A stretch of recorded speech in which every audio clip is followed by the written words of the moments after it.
Sorry madam, আমি অল্পতেই খুশি থাকতে চাই। জানেন ম্যাডাম, স্বপ্ন দেখার সবার অধিকার আছে, কিন্তু স্বপ্ন দেখতে গেলে ওয়াকাত লাগে, আর আমি ওয়াকাদের বাইরে স্বপ্ন দেখতে চাই।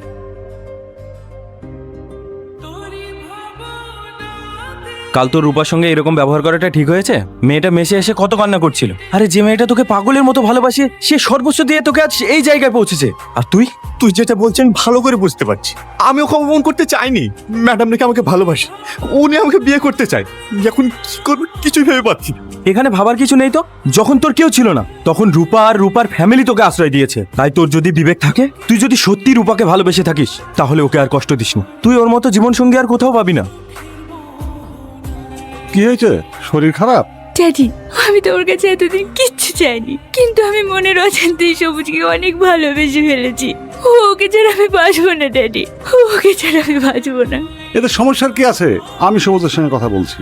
না ড্যাডি, ও অন্য একজনকে ভালোবাসে, তাকে বিয়ে করবো বলছে।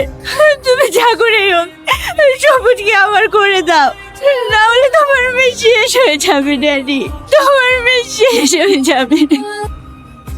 কিছু বলবে? আমি আর এই কোম্পানিতে কাজ করতে চাই না। আমি রিজাইন দিয়ে এখান থেকে চলে যাব। কেন? তোমাকে কেউ কিছু বলেছে? না মানে, আমি বুঝতে পেরেছি তুমি আমার মেয়ের জন্য কাজ ছাড়ছো। তোমাকে আমি কথা দিচ্ছি, ও আর তোমাকে কোনোদিন ডিস্টার্ব করবে না। তুমি নিশ্চিন্তে কাজ করো। Okay sir. ড্যাডি, আমি তোমার কাছে ওকে চেয়েছিলাম, আর তুমি ওর থেকে ওকে দূরে করে দিলে। শান্ত হও, আমি আছি তো।